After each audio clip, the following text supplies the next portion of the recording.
ਅਬਦਾਲੀ ਨੇ, ਉਹਦੇ ਮੁੰਡੇ ਤੈਮੂਰ ਨੇ, ਉਹਦੇ ਪੋਤੇ ਸ਼ਾਹਜਮਾਨ ਨੇ 3 ਵਾਰ ਇਹ ਜਿਹੜਾ ਵਰਤਾਰਾ ਕੀਤਾ ਗਿਆ ਲਾਸਟ ਟਾਈਮ 1672 ਚ ਹੁੰਦਾ ਹੈ। ਔਰ 222 ਸਾਲ ਬਾਅਦ ਅਸੀਂ ਦੇਖਦੇ ਹਾਂ ਕਿ ਦਰਬਾਰ ਸਾਹਿਬ ਅਕਾਲ ਤਖਤ ਔਰ ਉਸ ਦੇ ਉੱਤੇ ਜੋ ਜ਼ੁਲਮ ਕੀਤੇ ਗਏ ਟੈਂਕਾਂ ਤੋਪਾਂ ਦੇ ਨਾਲ ਲੇਟੈਸਟ ਵਾਰਫੇਅਰ, ਦਰਬਾਰ ਸਾਹਿਬ ਤੇ ਹਮਲਾ ਇਸ ਲਈ ਨਹੀਂ ਕੀਤਾ ਗਿਆ ਕਿ ਕਿਸੇ ਪੋਲੀਟੀਕਲ ਫਿਗਰ ਨੂੰ ਐਲੀਮੀਨੇਟ ਕਰਨਾ ਹੈ ਔਰ ਨਾ ਹੀ ਕਿਸੇ ਪੋਲੀਟੀਕਲ ਮੂਵਮੈਂਟ ਨੂੰ ਖਤਮ ਕਰਨਾ ਸੀ। ਇਹਦਾ ਮਕਸਦ ਸੀ ਕਲਚਰ ਆਫ ਏ ਪੀਪਲ। ਸਿੱਖਾਂ ਦਾ ਕਲਚਰ ਕੀ ਹੈ? ਡਿਫਾਈਂਸ, ਚੈਲੰਜ, ਸੱਚ, ਹੱਕ, ਇਨਸਾਫ ਲਈ ਖਲੋਣਾ। ਸੋ ਮਕਸਦ ਸੀ ਕਿ ਇਹਨਾਂ ਦੇ ਇਸ ਕਲਚਰ ਦੇ ਵਿੱਚੋਂ ਨਿਕਲੀ ਡਿਫਾਈਂਸ ਤਹਿਜ਼ੀਬ ਨੂੰ ਭੰਨੋ। ਜਦੋਂ ਤੁਸੀਂ ਹਰਮੰਦਰ ਦੇ ਉੱਤੇ ਹਮਲਾਵਰ ਹੁੰਦੇ ਹੋ, ਤੁਸੀਂ ਹਾਰਟ ਨੂੰ ਪੀਅਰਸ ਕਰਦੇ ਹੋ, ਤੁਸੀਂ ਸਪਿਰਿਟ ਨੂੰ ਕਰਦੇ ਹੋ ਐਂਡ ਸੈਲਫ ਕੌਨਫੀਡੈਂਸ, ਜਿਹਨੂੰ ਅਸੀਂ ਕਹਿੰਦੇ ਹੀ ਅੰਮ੍ਰਿਤ ਸਰੋਵਰ ਹੈ। ਅੰਮ੍ਰਿਤ ਦਾ ਮਤਲਬ ਹੁੰਦਾ ਜਿਹੜਾ ਮੋਏ 'ਚ ਜਾਨ ਪਾ ਦਿੰਦਾ, ਉਹਨੂੰ ਤੁਸੀਂ ਲਾਸ਼ਾਂ ਨਾਲ ਭਰ ਦਿਓ, ਉਹਨੂੰ ਤੁਸੀਂ ਛੋਟੇ ਛੋਟੇ ਬੱਚਿਆਂ ਨੂੰ ਪਟਕਾ ਕੇ ਮਾਰੋ, ਤੁਸੀਂ ਪ੍ਰੈਗਨੈਂਟ ਵਿਮਨ ਜਿਹੜੀਆਂ ਉਹਨਾਂ ਨੂੰ ਚੁਣ ਕੇ ਜਿਹੜਾ ਹੈ ਉਹਨਾਂ ਨੂੰ ਗੋਲੀਆਂ ਦਾ ਸ਼ਿਕਾਰ ਬਣਾਓ, 90 ਸਾਲ ਦੇ ਬਜ਼ੁਰਗਾਂ ਨੂੰ ਤੁਸੀਂ ਪੁਆਇੰਟ ਬਲੈਂਕ ਰੇਂਜ ਦੇ ਉੱਤੇ ਮਾਰੋ।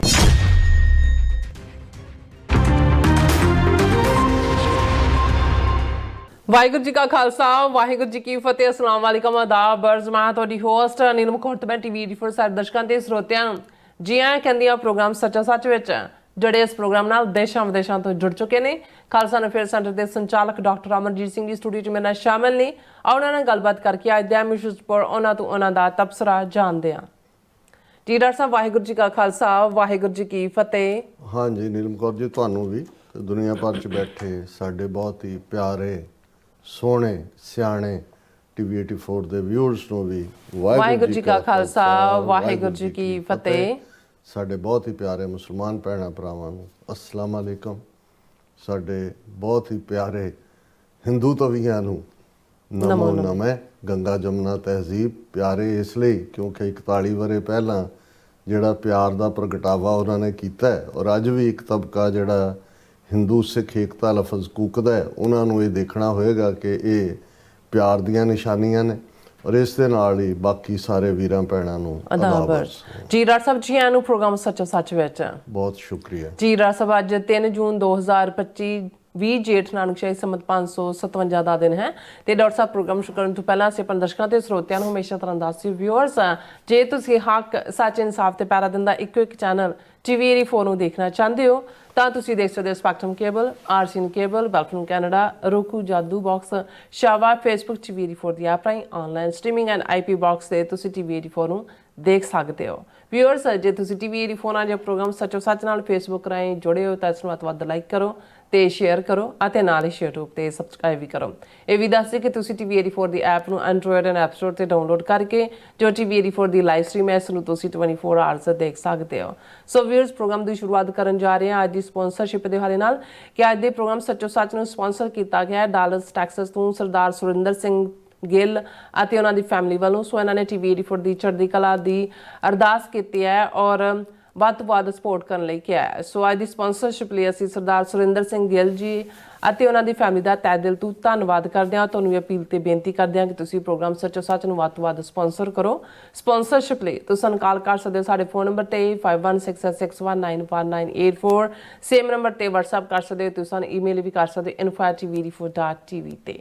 ਸੋ ਵਿਊਅਰਸ, ਪਹਿਲੇ ਸੈਗਮੈਂਟ ਦੇ ਵਿੱਚ ਜਿਸ ਤਰ੍ਹਾਂ ਕਿ ਜਿਹੜੇ ਆ ਦਿਨ ਚੱਲ ਰਹੇ ਨੇ, ਇਹ ਜੂਨ 84 ਦੇ ਘੱਲੂਘਾਰੇ ਦੇ ਦਿਨ ਜਿਹੜੇ ਨੇ ਉਹ ਚੱਲ ਰਹੇ ਨੇ। ਸੋ ਸਾਰੇ ਪਾਸੇ ਹੀ ਜਿਹੜੇ ਵਰਲਡ ਵਾਈਡ ਜਿਹੜੇ ਆਪਣੀ ਸਿੱਖ ਕੌਮ ਹੈ 41ਵੀਂ ਜਿਹੜੀ ਹੈ ਜੂਨ 84 ਦੇ ਘੱਲੂਘਾਰੇ ਦੀ ਜਿਹੜੀ ਦੁੱਖ ਯਾਦ ਨੇ ਉਸ ਨੂੰ ਮਨਾ ਰਹੇ ਨੇ। ਸੋ ਜਿਸ ਤਰ੍ਹਾਂ ਕਿ ਸ਼ਾਇਰ ਦੀਆਂ 2 ਲਾਈਨਾਂ ਨੇ ਕਿ ਅੰਮੀਏ ਲਾਹੌਰ ਦੇ ਪਰਿੰਦਿਆਂ ਇਹ ਸੋ ਕਿਉਂ ਪਾਏ ਨੇ, ਧੀਏ ਫੌਜੀ ਦਿੱਲੀ ਦੇ ਅੰਬਰਸਰ ਚੜਾਏ ਨੇ। ਸੋ ਵਿਊਅਰਸ, ਕਿਸੇ ਸ਼ਾਇਰ ਦੀਆਂ ਇਹ 2 ਲਾਈਨਾਂ ਜਿੱਥੇ ਦੋਵਾਂ ਪੰਜਾਬਾਂ ਦੀ 20ਵੀਂ ਸਦੀ ਵਿੱਚ ਇਤਿਹਾਸਕ ਤਰਾਸਦੀ ਬਿਆਨ ਕਰਦੀਆਂ ਹਨ, ਉੱਥੇ ਘੱਲੂਘਾਰਾ 84 ਦੀ 41ਵੀਂ ਦੁਖਦ ਵਰ੍ਹੇਗੰਢ ਮੌਕੇ ਉਹਨਾਂ ਜ਼ਖਮਾਂ ਦੀ ਪੀੜ ਵੀ ਮਹਿਸੂਸ ਕਰਵਾਉਂਦੀਆਂ ਹਨ ਜਿਹੜੇ ਜ਼ਖਮ ਅਜੇ ਵੀ ਰਿਸ ਰਹੇ ਨੇ। ਸੋ ਇਸ ਘੱਲੂਘਾਰਾ 84 ਯਾਦ ਮੌਕੇ ਅਸੀਂ ਡਾਕਟਰ ਸਾਹਿਬ ਕੋਲੋਂ ਉਹਨਾਂ ਦੇ ਵਿਚਾਰ ਸੁਣਾਂਗੇ ਕਿ ਉਹ ਸਿੱਖ ਕੌਮ ਨੂੰ ਕੀ ਸੁਨੇਹਾ ਦੇਣਾ ਚਾਹੁੰਦੇ ਨੇ। ਸੋ ਵਿਊਅਰਸ, ਅਸੀਂ ਚਾਹਾਂਗੇ ਕਿ ਤੁਸੀਂ ਇਸੇ ਤਰ੍ਹਾਂ ਬਣੇ ਰਹਿਣਾ। ਦੇਖਣ ਸੁਣਨ ਲਈ ਤੁਹਾਡਾ ਸਭ ਦਾ ਬਹੁਤ ਬਹੁਤ ਸ਼ੁਕਰੀਆ। ਜੀ ਡਾਕਟਰ ਸਾਹਿਬ, ਕੀ ਵਿਚਾਰਾਂ ਨੇ? ਜਿਵੇਂ ਕੱਲ ਅਸੀਂ ਆਪਣੀ ਡਾਲਸ ਫੇਰੀ ਦਾ ਜ਼ਿਕਰ ਕੀਤਾ ਸੀ, ਜਿਹੜੀ ਕਿ ਵੀਕਐਂਡ ਦੇ ਮੌਕੇ ਡਾਲਸ ਹਿਊਸਟਨ ਦੀਆਂ ਸਿੱਖ ਸੰਗਤਾਂ ਦੇ ਨਾਲ ਮਿਲਣ ਦਾ, ਵਿਚਾਰਾਂ ਕਰਨ ਦਾ ਔਰ ਐਤਵਾਰ ਦਾ ਦੀਵਾਨ ਘੱਲੂਘਾਰਾ 84 ਦੀ ਯਾਦ ਨੂੰ ਸਮਰਪਿਤ ਸੀ। ਔਰ ਇਸ ਮੌਕੇ 'ਤੇ ਸਾਡੇ ਬਹੁਤ ਸਾਰੇ ਵੀਰਾਂ ਨੇ ਜਿਹੜੇ TV 84 ਨਾਲ ਪਹਿਲੇ ਦਿਨ ਤੋਂ ਜੁੜੇ ਹੋਏ ਨੇ ਅਤੇ ਸਾਡੇ ਨਾਲ 1991 ਤੋਂ ਲੈ ਕੇ ਜਦੋਂ ਪਹਿਲੀ ਵਾਰ ਮੇਰਾ ਡਾਲਸ ਜਾਣਾ ਹੋਇਆ, ਉਦੋਂ ਗੁਰਦੁਆਰਾ ਸਾਹਿਬ ਇਹ ਬਾਲਚ ਸਪਰਿੰਗਸ ਟਾਊਨ ਦੇ ਵਿੱਚ ਸੀ। ਛੋਟਾ ਜਿਹਾ ਗੁਰਦੁਆਰਾ, 10-12 ਪਰਿਵਾਰ ਸਨ, ਪਰ ਉਦੋਂ ਤੋਂ ਹੀ ਕਮਿਟਮੈਂਟ ਨਾਲ ਖਾਲਿਸਤਾਨ ਦੇ ਝੰਡਾ ਬਰਦਾਰ ਸਰ ਸੁਰਿੰਦਰ ਸਿੰਘ ਗਿੱਲ, ਉਹਨਾਂ ਦਾ ਪਰਿਵਾਰ, ਉਦੋਂ ਡਾਕਟਰ ਵਿਰਕ ਵੀ ਸਨ, ਰਜਿੰਦਰ ਸਿੰਘ ਸਿੱਧੂ ਵੀ ਉੱਥੇ ਕਾਫੀ ਐਕਟਿਵ ਹੁੰਦੇ ਸੀ। ਔਰ ਜਿਉਂ-ਜਿਉਂ ਆਬਾਦੀ ਵੱਧਦੀ ਚਲੀ ਗਈ, ਹੁਣ ਤਾਂ ਡਾਲਸ ਸਿੱਖ ਪਾਪੂਲੇਸ਼ਨ ਦੇ ਲਿਹਾਜ਼ ਨਾਲ ਈਸਟ ਕੋਸਟ, ਵੈਸਟ ਕੋਸਟ ਤੋਂ ਬਾਅਦ ਜੇ ਕਹਿਣਾ ਹੋਏ ਤਾਂ ਇੱਕ ਪਾਸੇ ਇੰਡੀਆਨਾ, ਉੱਥੇ ਬੜੀ ਜ਼ਿਆਦਾ ਸਿੱਖ ਪਾਪੂਲੇਸ਼ਨ ਵਧੀ ਹੈ। ਡਾਲਸ ਦੇ ਵਿੱਚ ਵੀ ਖਾਸ ਤੌਰ 'ਤੇ ਸਾਡੇ ਟਰੱਕਿੰਗ ਵਾਲੇ ਵੀਰ ਜਿਹੜੇ ਕਦੇ ਕੈਲੀਫੋਰਨੀਆ 'ਚ ਸਨ, ਉਹ ਵੀ ਇੱਧਰ ਮੂਵ ਹੋਏ ਔਰ ਗੁਰਦੁਆਰੇ ਵੀ 6-7 ਗੁਰਦੁਆਰਾ ਸਾਹਿਬਾਨ ਹੋਣਗੇ। ਲੇਕਿਨ ਇਹ ਗੁਰਦੁਆਰਾ ਸਿੰਘ ਸਭਾ ਜਿਹੜਾ ਹੁਣ ਰਿਚਰਡਸਨ ਦੇ ਵਿੱਚ ਹੈ, ਜਿੱਥੇ ਹਾਲਾਂ ਰਿਚਰਡਸਨ ਦੇ ਵਿੱਚ ਸਿੱਖ ਪਾਪੂਲੇਸ਼ਨ ਮੇਰਾ ਖਿਆਲ ਹੈ 3-4 ਘਰ ਹੀ ਹੋਣਗੇ ਉਸ, ਲੇਕਿਨ ਇੱਕ ਸੈਂਟਰਲ ਏਰੀਆ ਔਰ ਬਹੁਤ ਖੂਬਸੂਰਤ ਗੁਰਦੁਆਰਾ ਸਿੰਘ ਸਭਾ ਜਿਹੜਾ ਕਿ ਪੰਥਕ ਐਕਟੀਵਿਟੀ ਦੀ ਹੱਬ ਹੈ। ਗੁਰਦੁਆਰਾ ਸਾਹਿਬ ਦੇ ਲੰਗਰ ਹਾਲ ਦੇ ਵਿੱਚ ਵੀ ਜਿਹੜੇ ਸਾਡੇ ਮੌਜੂਦਾ ਸੰਘਰਸ਼ ਦੇ ਯੋਧੇ ਨੇ, ਉਹਨਾਂ ਦੀਆਂ ਤਸਵੀਰਾਂ ਬੜੇ ਆਰਟਿਸਟਿਕ ਅੰਦਾਜ਼ ਵਿੱਚ ਜਿਹੜੀਆਂ ਤਿਆਰ ਕੀਤੀਆਂ ਹੋਈਆਂ ਨੇ, ਉਹ ਲੱਗੀਆਂ ਹੋਈਆਂ ਨੇ। ਔਰ ਹਰ ਕਾਲ ਜਿਹੜੀ ਅਕਾਲ ਤਖਤ ਤੋਂ ਪੰਥ ਦੇ ਨਾਂ, ਖਾਲਿਸਤਾਨੀ ਜਥੇਬੰਦੀਆਂ ਵੱਲੋਂ ਔਰ ਸੰਘਰਸ਼ਸ਼ੀਲ ਹੋਰ ਐਕਟੀਵਿਟੀ ਜਿਹੜੀ ਭਾਵੇਂ ਕਿਸਾਨ ਮੂਵਮੈਂਟ ਦੇ ਵੇੜੇ ਸੀ ਜਾਂ ਬੰਦੀ ਸਿੰਘਾਂ ਦੀ ਰਿਹਾਈ ਦਾ, ਉਹ ਈਵਨ ਉਹਨਾਂ ਦੇ ਗ੍ਰੰਥੀ ਸਿੰਘ ਆਪਣੀ ਅਰਦਾਸ ਦੇ ਵਿੱਚ ਵੀ ਸ਼ਾਮਲ ਕਰਦੇ ਨੇ, ਰੋਜ਼ਾਨਾ ਅਰਦਾਸ, ਜਿੱਥੇ ਜ਼ਾਹਰ ਹੈ ਖਾਲਿਸਤਾਨ ਕੌਮੀ ਘਰ ਦੀ ਅਰਦਾਸ ਤਾਂ ਹੁੰਦੀ ਹੈ। ਔਰ ਸਰ ਸੁਰਿੰਦਰ ਸਿੰਘ ਗਿੱਲ ਫੈਮਿਲੀ ਜਿਹੜੇ ਮੇਰੇ ਹੋਸਟ ਵੀ ਨੇ, ਇਹਨਾਂ ਆਲਮੋਸਟ 35 ਸਾਲਾਂ ਤੋਂ ਹੀ ਲਗਭਗ ਉਹਨਾਂ ਦੇ ਘਰ ਹੀ ਮੇਰਾ ਨਿਵਾਸ ਹੁੰਦਾ ਹੈ, ਚੱਕਣਾ ਛੱਡਣਾ। ਔਰ ਉਸੇ ਹੀ ਤਨਦੇਹੀ ਦੇ ਨਾਲ ਇਹ ਸਮੁੱਚਾ ਪਰਿਵਾਰ, ਉਹਨਾਂ ਦਾ ਅੱਗੋਂ ਬੇਟਾ ਖਾਸ ਤੌਰ 'ਤੇ ਗੁਰਵਿੰਦਰ ਸਿੰਘ ਗਿੱਲ ਜਿਹੜਾ ਯੂਨਾਈਟਿਡ ਸਿੱਖਸ ਦਾ ਡਾਇਰੈਕਟਰ ਵੀ ਹੈ, ਉਹ ਵੀ ਗਲੋਬਲੀ ਹਿਊਮੈਨੀਟੇਰੀਅਨ ਕੰਮ ਦੇ ਵਿੱਚ ਵੀ ਅੱਗੇ ਹੁੰਦੇ ਨੇ। ਔਰ ਅੱਗੋਂ ਹੁਣ ਉਹਨਾਂ ਦਾ ਪੋਤਾ ਪੋਤੀ ਅਮਰੀਕ ਸਿੰਘ ਔਰ ਤ੍ਰਿਪਤ ਕੌਰ, ਉਹ ਵੀ ਜਿਹੜੇ ਨੇ ਪੂਰੀ ਡੈਡੀਕੇਸ਼ਨ ਨਾਲ, ਜਿੱਥੇ ਗੁਰਮਤ ਸਿੱਖਿਆ 'ਚ ਬੱਚੇ ਅੱਗੋਂ ਪ੍ਰਵੀਣ ਨੇ, ਗੱਤਕੇ ਦੇ ਵਿੱਚ ਔਰ ਖ਼ਾਸ ਤੌਰ 'ਤੇ ਕਰੰਟ ਸਟਰਗਲ ਦੇ ਉੱਤੇ ਆਪਣੀਆਂ ਪ੍ਰੈਜੈਂਟੇਸ਼ਨਸ ਦੋਵਾਂ ਬੱਚਿਆਂ ਦੀਆਂ, ਅਮਰੀਕ ਸਿੰਘ ਤ੍ਰਿਪਤ ਕੌਰ ਦੀਆਂ, ਉਹ ਆਪਣਾ ਸਕੂਲ ਦਾ ਪਲੇਟਫਾਰਮ ਹੋਏ, ਕੋਈ ਹੋਰ ਜਿਹੜਾ ਕਿਸੇ ਵੇਲੇ ਐਗਜ਼ੀਬਿਸ਼ਨ ਜਾਂ ਦੂਸਰੇ 'ਚ ਵੀ, ਔਰ ਗੱਤਕੇ ਦੀ ਪਰਫਾਰਮੈਂਸ ਵੀ। ਸੋ ਮੈਂ ਜਦੋਂ ਦੇਖਦਾ ਹਾਂ ਵੀ ਜਿੱਥੇ 3 ਜਨਰੇਸ਼ਨਾਂ, ਕਿਉਂਕਿ ਪਹਿਲੀ ਜਨਰੇਸ਼ਨ ਜਿਹੜੀ ਆਈ ਸਟਰਗਲਿੰਗ ਸੀ, ਉਹਨਾਂ 'ਚੋਂ ਬਹੁਤ ਸਾਰਿਆਂ ਨੇ ਅਜੇ ਆਪਣਾ ਇੱਥੇ ਕਰੀਅਰ ਬਿਗਨ ਹੀ ਕੀਤਾ ਸੀ, ਪਰ ਜਿੱਥੇ ਜਨਰੇਸ਼ਨ ਟੂ ਜਨਰੇਸ਼ਨ ਇਹ ਮੈਸੇਜ ਪਾਸ ਔਨ ਹੁੰਦਾ ਹੈ, ਉਹਨਾਂ ਦੇ ਵਿੱਚ ਗਿੱਲ ਪਰਿਵਾਰ ਜਿਹੜਾ ਹੈ ਇਹ ਵਧਾਈ ਦਾ ਹੱਕਦਾਰ ਹੈ। ਔਰ ਹਮੇਸ਼ਾ ਹੀ ਸਾਡੇ ਨਾਲ ਉਹਨਾਂ ਦੀ ਇੱਕ ਆਪਣੇ ਕਿਸਮ ਦੀ ਸਾਂਝ ਹੈ। ਲੇਕਿਨ ਕੌਮੀ ਜਜ਼ਬਾ, ਕੌਮੀ ਪੱਖ ਜਿਹੜਾ ਹੈ, ਉਹਨਾਂ ਨੂੰ ਜਿੱਥੇ ਸਾਡੇ ਨਾਲ ਜਿਹੜਾ ਹੈ ਉਹ ਜੋੜਦਾ, ਉੱਥੇ ਉਹ ਹੋਰ ਵੀ ਜਿਹੜਾ ਵੀ ਕੋਈ ਪੰਥਕ ਏਜੰਡੇ ਦੇ ਉੱਤੇ ਕੰਮ ਕਰਦਾ ਹੈ, ਉਹਨਾਂ ਦੀ ਉਹ ਮੁਕੰਮਲ ਹਮਾਇਤ ਕਰਦੇ ਨੇ। ਸੋ ਅਸੀਂ ਅੱਜ ਦੇ ਪ੍ਰੋਗਰਾਮ ਦੀ ਸਪਾਂਸਰਸ਼ਿਪ ਲਈ ਸਰ ਸੁਰਿੰਦਰ ਸਿੰਘ ਗਿੱਲ, ਗੁਰਵਿੰਦਰ ਸਿੰਘ ਉਹਨਾਂ ਦਾ ਬੇਟਾ ਔਰ ਸਮੁੱਚਾ ਪਰਿਵਾਰ, ਉਹਨਾਂ ਦਾ ਅਸੀਂ ਸ਼ੁਕਰੀਆ ਅਦਾ ਕਰਦੇ ਹਾਂ। ਜਿਹੜੀਆਂ 2 ਲਾਈਨਾਂ ਤੁਸੀਂ ਕਿਸੇ ਗੁੰਮਨਾਮ ਸ਼ਾਇਰ ਦੀਆਂ ਬਿਆਨੀਆਂ, ਕਿਉਂਕਿ ਉਸ ਦੇ ਉੱਤੇ ਜਦੋਂ ਉਹ ਹਰ ਸਾਲ ਇਹ ਸੋਸ਼ਲ ਮੀਡੀਆ 'ਤੇ ਅਪੀਅਰ ਹੁੰਦੀਆਂ ਤੇ ਉੱਤੇ ਉਰਦੂ ਦੇ ਵਿੱਚ ਲਿਖਿਆ ਹੁੰਦਾ, ਫਿਰ ਗੁਰਮੁਖੀ ਦੀ ਸਕ੍ਰਿਪਟ ਹੁੰਦੀ ਹੈ। ਤੇ ਮੈਨੂੰ ਬਹੁਤ ਵਾਰ ਲੱਗਦਾ ਹੈ ਕਿ ਵੀ ਇਹ ਸ਼ਾਇਦ ਕਿਸੇ ਲਹਿੰਦੇ ਪੰਜਾਬ ਦੇ, ਪਰ ਮੈਂ ਕਿਉਂਕਿ ਸ਼ੋਰ ਨਹੀਂ, ਇਸ ਲਈ ਅਸੀਂ ਉਸ ਸ਼ਾਇਰ ਨੂੰ ਵੀ ਸੈਲੂਟ ਕਰਦੇ ਹਾਂ ਜਿਹਨੇ 2 ਲਾਈਨਾਂ ਦੇ ਵਿੱਚ ਸਾਰਾ ਕੁਝ ਬਿਆਨ ਕੀਤਾ। ਹਾਂ, ਕੱਲੀ ਪੀੜ, ਜਦੋਂ ਅਸੀਂ ਘੱਲੂਘਾਰਾ 84 ਦੀ ਪੀੜ ਦਾ ਜ਼ਿਕਰ ਕਰਦੇ ਹਾਂ, ਉਹ ਤਾਂ ਸਿੱਖ ਕੌਮ ਦੀ ਪੀੜ ਹੈ, ਕਿਉਂਕਿ ਅਸੀਂ ਹੁਣ ਤੱਕ ਤਾਂ ਇਤਿਹਾਸ ਦੇ ਵਿੱਚ ਹੀ ਪੜ੍ਹਿਆ ਸੀ 2 ਘੱਲੂਘਾਰਿਆਂ ਦਾ ਜ਼ਿਕਰ, ਵੱਡਾ ਘੱਲੂਘਾਰਾ, ਛੋਟਾ ਘੱਲੂਘਾਰਾ। ਉਹ ਇਸ ਲਈ ਨਹੀਂ ਕਿ ਹਾਲਾਂਕਿ ਛੋਟਾ ਘੱਲੂਘਾਰਾ ਜਿਹਨੂੰ ਕਿਹਾ ਗਿਆ ਉਹ ਪਹਿਲਾਂ ਵਾਪਰਿਆ 1746 ਦੇ ਵਿੱਚ, ਜਦੋਂ ਕਿ ਕਾਹਨੂੰਵਾਨ ਦੇ ਛੰਭ ਦੇ ਵਿੱਚ ਜਿਹੜਾ ਲਗਭਗ 10,000 ਦੇ ਕਰੀਬ ਸਿੰਘ ਸਿੰਘਣੀਆਂ ਦੀ ਸ਼ਹਾਦਤ ਹੋਈ। ਉਹ ਮੁਗਲਿਆ ਸਾਮਰਾਜ ਦੇ ਥੱਲੇ ਜ਼ਕਰੀਆ ਖਾਨ ਔਰ ਉਸ ਦਾ ਜਿਹੜਾ ਹਿੰਦੂ ਵਜ਼ੀਰ ਸੀ ਲਖਪਤ ਰਾਏ, ਜਿਹਨੂੰ ਲੱਖੂ ਕਹਿ ਕੇ ਸਾਡਾ ਇਤਿਹਾਸ ਸੰਬੋਧਨ ਕਰਦਾ ਹੈ, ਔਰ ਕਿਉਂਕਿ ਉਹਦਾ ਭਰਾ ਜੱਸੂ ਜਿਹਦਾ ਨਾਂ ਜਸਪਤ ਰਾਏ ਸੀ, ਉਹਨੇ ਮਨਾ ਕਰਨ ਦੇ ਬਾਵਜੂਦ ਇਮਨਾਬਾਦ ਦੇ ਵਿੱਚ ਜਿਹੜੇ ਭੁੱਖੇ ਪਾਣੇ ਸਿੰਘ ਆਏ ਉਹਨਾਂ ਦੇ ਨਾਲ ਟੱਕਰ ਲਈ। ਉਹਨਾਂ ਨੇ ਉਹਨੂੰ ਮਨਾ ਵੀ ਕੀਤਾ ਕਿ ਵੀ ਅਸੀਂ ਰੋੜੀ ਸਾਹਿਬ ਆਏ ਹਾਂ, ਅਸੀਂ ਸਿਰਫ ਰਾਤ ਕੱਟਣੀ ਹੈ, ਅਸੀਂ ਅੱਗੇ ਨਿਕਲ ਜਾਣਾ। ਪਰ ਉਹ ਬਿਲਕੁਲ ਸ਼ਰਾਰਤ ਦੇ ਉੱਤੇ ਆਮਦਾ ਸੀ ਔਰ ਉਸ ਨੂੰ ਫਿਰ ਜਿਹੜਾ ਜਸਪਤ ਰਾਏ ਨੂੰ ਸੋਧਿਆ ਔਰ ਲਖਪਤ ਰਾਏ ਉਹ ਇੰਨਾ ਖੋਇਆ, ਉਹਨੇ ਆਪਣੇ ਸਿਰ ਤੋਂ ਪੱਗ ਲਾ ਲਈ ਔਰ ਉਹਨੇ ਕਿਹਾ ਵੀ ਮੈਂ ਹੁਣ ਪੱਗ ਉਦੋਂ ਹੀ ਬੰਨਾਂਗਾ ਜਦੋਂ ਕਿ ਮੈਂ ਸਿੱਖ ਕੌਮ ਦਾ ਖੁਰਾ ਖੋਜ ਮਿਟਾ ਦਿਆਂਗਾ। ਔਰ ਉਹ ਬੜੇ ਹੰਕਾਰ 'ਚ ਉਹਨੇ ਕਿਹਾ ਕਿ ਗੁਰੂ ਗੋਬਿੰਦ ਸਿੰਘ ਜਿਨ੍ਹਾਂ ਨੇ ਖਾਲਸਾ ਪੰਥ ਸਾਜਿਆ ਸੀ ਉਹ ਵੀ ਇੱਕ ਖੱਤਰੀ ਸਨ ਤੇ ਮੈਂ ਵੀ ਇੱਕ ਖੱਤਰੀ ਹਾਂ ਔਰ ਮੈਂ ਇਸ ਪੰਥ ਦਾ ਜਿਹੜਾ ਹੈ ਉਹ ਬਿਲਕੁਲ ਇਹਨੂੰ ਨੇਸਤੋ ਨਾਬੂਦ ਕਰ ਦਿਆਂਗਾ। ਔਰ ਉਸੇ ਹੀ ਲੱਖੂ ਨੇ ਫਿਰ ਕਿਵੇਂ ਭਾਈ ਸੁਬੇਗ ਸਿੰਘ, ਸ਼ਾਹਬਾਜ਼ ਸਿੰਘ ਤੋਂ ਲੈ ਕੇ ਜਿਹੜੇ ਪੀਸਫੁਲੀ ਸਿੱਖ ਲਾਹੌਰ ਦੇ ਵਿੱਚ ਜਾਂ ਆਲੇ ਦੁਆਲੇ ਦੇ ਇਲਾਕਿਆਂ ਦੇ ਵਿੱਚ ਵਸਦੇ ਸੀ, ਉਹਨਾਂ ਨੂੰ ਵੀ ਗ੍ਰਿਫਤਾਰ ਕਰਕੇ ਟੌਰਚਰ ਕਰਕੇ ਸ਼ਹੀਦ ਕੀਤਾ।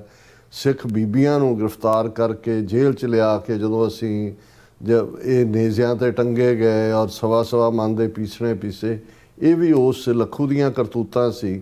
ਔਰ ਫਿਰ ਉਹ ਇੱਕ ਫੌਜ ਦੀ ਵੱਡੀ ਟੁਕੜੀ ਲੈ ਕੇ ਜਿੱਥੇ ਸਿੰਘ ਕਾਹਨੂੰਵਾਨ ਦੇ ਛੰਭ ਦੇ ਵਿੱਚ ਠਹਿਰੇ ਹੋਏ ਸਨ, ਉਹਨਾਂ ਨੂੰ ਚਾਰ ਚੁਫੇਰਿਓਂ ਘੇਰ ਕੇ ਜਿਹੜਾ ਬਹੁਤ ਵੱਡਾ ਕਤਲੇਆਮ ਕੀਤਾ। ਇਹ 1746 ਦੇ ਵਿੱਚ ਹੋਇਆ, ਜਿਹਦੇ 'ਚ ਇੱਕ ਅੰਦਾਜ਼ੇ ਮੁਤਾਬਕ ਲਗਭਗ 10,000 ਦੇ ਕਰੀਬ ਸਿੰਘ ਸਿੰਘਣੀਆਂ ਦੀ ਸ਼ਹਾਦਤ ਹੋਈ। ਸੋ ਜ਼ਾਹਰ ਹੈ ਉਦੋਂ ਤਾਂ ਸਿੱਖਾਂ ਨੇ ਇਸ ਨੂੰ ਘੱਲੂਘਾਰੇ ਦਾ ਨਾਂ ਹੀ ਦਿੱਤਾ ਹੋਏਗਾ। ਪਰ ਜਦੋਂ ਉਸ ਤੋਂ ਬਾਅਦ 1762 ਦੇ ਵਿੱਚ ਫਿਰ ਅਹਿਮਦ ਸ਼ਾਹ ਅਬਦਾਲੀ ਜਿਹੜਾ ਉੱਥੋਂ ਅਫਗਾਨਿਸਤਾਨ 'ਚੋਂ, ਅੱਜ ਦਾ ਅਫਗਾਨਿਸਤਾਨ, ਉਸ 'ਚੋਂ ਆਇਆ ਔਰ ਉਸ ਨੇ ਕੁੱਪ ਤੇ ਰਹੀੜਾ ਜਿਹੜੇ ਇਹ ਦੋ ਪਿੰਡ ਮਲੇਰਕੋਟਲੇ ਦੇ ਨੇੜੇ ਨੇ, ਉੱਥੇ ਖਾਲਸਾ ਫੌਜ, ਖਾਲਸਾ ਵਹੀਰ ਜਿਹੜੀ ਕਿ ਵਾਪਸ ਪਰਤ ਰਹੀ ਸੀ ਦਰਬਾਰ ਸਾਹਿਬ ਤੋਂ, ਬੀਬੀਆਂ ਬੱਚੇ ਵੱਡੀ ਗਿਣਤੀ 'ਚ ਸਨ, ਬਜ਼ੁਰਗ ਸਨ ਔਰ ਕਈ ਮੀਲਾਂ ਤੱਕ ਜਿਹੜਾ ਉਹ ਸਿੱਖਾਂ ਦੀ ਉਸ ਵਹੀਰ ਨੂੰ ਘੇਰਾ ਪਾਇਆ ਅਬਦਾਲੀ ਦੀਆਂ ਫੌਜਾਂ ਨੇ। ਔਰ ਕੁੱਪ ਰਹੀੜੇ ਦੇ ਨੇੜੇ ਜਿੱਥੇ ਕਿ ਉਹ ਫਿਰ ਘੇਰਾ ਟੁੱਟ ਗਿਆ ਕਿਉਂਕਿ ਸਿੱਖਾਂ ਦਾ ਜਿਹੜਾ ਲੜਾਈ ਦਾ ਅੰਦਾਜ਼ ਸੀ, ਮੀਲਾਂ ਤੱਕ ਕਿ ਜੰਗ ਸੀ, ਕਿ ਵਿਚਾਲੇ ਉਹਨਾਂ ਨੇ ਬੀਬੀਆਂ ਬੱਚਿਆਂ ਨੂੰ ਬਜ਼ੁਰਗਾਂ ਨੂੰ ਰੱਖਿਆ ਹੋਇਆ ਸੀ ਔਰ ਡਿਫੈਂਸ ਦੀਆਂ ਜਿਵੇਂ ਰਿੰਗਸ ਅੱਜ ਜ਼ੀ ਸਿਕਿਉਰਿਟੀ ਜਿਹਨੂੰ ਕਹਿੰਦੇ ਨੇ, ਇੱਕ ਸਰਕਲ ਡਿਫੈਂਡ ਹੈ, ਦੂਜਾ ਹੈ, ਲੇਕਿਨ ਉਸ ਥਾਂ ਤੇ ਆ ਕੇ ਉਹ ਘੇਰਾ ਟੁੱਟਿਆ ਔਰ ਉਸ ਘੱਲੂਘਾਰੇ ਦੇ ਵਿੱਚ ਇੱਕ ਅੰਦਾਜ਼ੇ ਮੁਤਾਬਕ 40 ਤੋਂ 50,000 ਦੇ ਕਰੀਬ ਸਿੰਘ ਸਿੰਘਣੀਆਂ ਸ਼ਹੀਦ ਹੋਏ, ਜਿਹੜੇ ਉਸ ਵੇਲੇ ਦੀ ਸਮੁੱਚੀ ਸਿੱਖ ਕੌਮ ਦਾ ਲਗਭਗ ਅੱਧ ਸੀ। ਯਾਨੀ ਅੱਧੀ ਸਿੱਖ ਕੌਮ ਸੂਰਜ ਚੜ੍ਹਨ ਤੋਂ ਸੂਰਜ ਡੁੱਬਣ ਤੱਕ ਸ਼ਹੀਦ ਹੋਈ ਔਰ ਜਿਹੜੇ ਸਰਵਾਈਵ ਕੀਤੇ ਜਦੋਂ ਘੇਰੇ 'ਚੋਂ ਦੂਰ ਨਿਕਲ ਗਏ ਸਿੱਖ, ਉਹਨਾਂ 'ਚੋਂ ਵੀ ਕੋਈ ਸਿੱਖ ਐਸਾ ਨਹੀਂ ਸੀ ਜਿਹਦੇ ਸਰੀਰ ਤੇ ਕੋਈ ਜ਼ਖਮ ਨਾ ਲੱਗਾ ਹੋਏ, ਕੋਈ ਫੱਟ ਨਾ ਲੱਗਾ ਹੋਏ। ਈਵਨ ਉਸ ਵੇਲੇ ਜਿਹੜੇ ਦਲ ਖਾਲਸਾ ਦੇ ਆਗੂ ਸਨ, ਸਰਦਾਰ ਜੱਸਾ ਸਿੰਘ ਆਹਲੂਵਾਲੀਆ, ਉਹਨਾਂ ਦੇ ਸਰੀਰ ਤੇ ਵੀ 22 ਫੱਟ ਲੱਗੇ ਸਨ। ਸੋ ਭਾਵੇਂ ਇਹ 1762 'ਚ ਵਾਪਰਿਆ 1746 ਤੋਂ ਬਾਅਦ, ਪਰ ਇਹ ਜਿੰਨਾ ਵੱਡਾ ਜਾਨੀ ਨੁਕਸਾਨ ਸੀ ਇਸ ਲਈ ਉਸ ਨੂੰ ਵੱਡਾ ਘੱਲੂਘਾਰਾ ਕਿਹਾ ਗਿਆ ਔਰ 1746 ਵਾਲੇ ਦੇ ਲਈ ਅਸੀਂ ਛੋਟਾ ਘੱਲੂਘਾਰਾ ਯਾਦ ਕਰਦੇ। ਹਾਲਾਂਕਿ ਇਨ ਬਿਟਵੀਨ ਪਰਸੀਕਿਊਸ਼ਨ ਵੀ ਚੱਲਦੀ ਰਹੀ, ਕਿਲਿੰਗਸ ਵੀ ਹੁੰਦੀਆਂ ਰਹੀਆਂ, ਸਿਰਾਂ ਦੇ ਮੁੱਲ ਵੀ ਪੈਂਦੇ ਰਹੇ, ਪਰ ਕਿਸੇ ਵੀ ਥਾਂ ਤੇ ਇਸ ਲੈਵਲ ਦੀ ਮਾਸ ਐਗਜ਼ੀਕਿਊਸ਼ਨ ਜਿਹਦੇ 'ਚ ਔਰਤਾਂ ਔਰ ਬੱਚਿਆਂ ਨੂੰ ਵੀ, ਬਜ਼ੁਰਗਾਂ ਨੂੰ ਵੀ ਬੇਖਿਰਕੀ ਦੇ ਨਾਲ, ਕਿਉਂਕਿ ਉਸ ਜ਼ਮਾਨੇ 'ਚ ਵੀ ਧਰਮ ਯੁੱਧ ਦੇ ਆਪਣੇ ਜਿਹੜੇ ਰੂਲ ਸਨ, ਜਿਹੜੇ ਈਵਨ ਆਮ ਫਾਈਟਸ ਦੇ ਵੀ, ਜਿਵੇਂ ਸੂਰਜ ਚੜ੍ਹਨ ਤੋਂ ਸੂਰਜ ਡੁੱਬਣ ਤੱਕ ਜੰਗ ਦੇ ਮੈਦਾਨ 'ਚ ਲੜਾਈ ਹੁੰਦੀ ਸੀ ਔਰ ਇਸੇ ਤਰ੍ਹਾਂ ਹੋਰ ਵੀ ਅਸੂਲ ਸਨ ਜੰਗ ਦੇ। ਲੇਕਿਨ ਇਸ ਸਭ ਦੇ ਬਾਵਜੂਦ ਇਹ ਜਿਹੜੀ ਦੋ ਵੱਡੀਆਂ ਸਲੌਟਰਿੰਗ ਸੀ ਔਰ ਇਸ ਤੋਂ ਬਾਅਦ ਬੇਸ਼ੱਕ 47 ਦੇ ਵਿੱਚ ਵੀ ਜਿਹੜਾ ਦੋਵੇਂ ਪਾਸੇ ਦੋਵਾਂ ਪੰਜਾਬਾਂ ਦੇ ਵਿੱਚ ਬਹੁਤ ਖੂਨ ਖਰਾਬਾ ਹੋਇਆ, ਪਰ ਉਹਨੂੰ ਕਿਉਂਕਿ ਅਸੀਂ ਸਿਵਲ ਵਾਰ ਦੀ ਸੰਗਿਆ ਦੇ ਸਕਦੇ ਹਾਂ ਕਿਉਂਕਿ ਦੋਵੇਂ ਪਾਸੇ ਹੀ ਜਿਹੜਾ ਚੜ੍ਹਦੇ ਔਰ ਲਹਿੰਦੇ ਪੰਜਾਬ ਦੇ ਵਿੱਚ ਐਥਨਿਕ ਕਲੀਨਜ਼ਿੰਗ ਹੋਈ।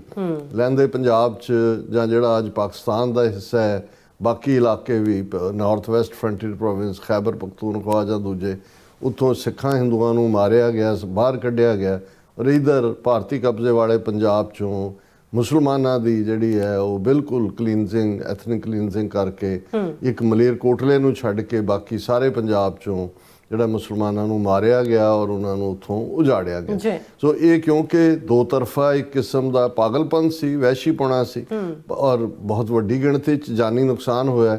ਲੇਕਿਨ ਇਹਨੂੰ ਘੱਲੂਘਾਰੇ ਦੇ ਨਾਂ ਨਾਲ ਨਹੀਂ ਕਿਹਾ ਜਾਂਦਾ ਕਿਉਂਕਿ ਇਹ ਇੱਕ ਡਿਫਰੈਂਟ ਪਲੇਟਫਾਰਮ ਦੇ ਉੱਤੇ ਜਿਹੜੀ ਆ ਉਹ ਗੱਲ ਚਲੀ ਜਾਂਦੀ।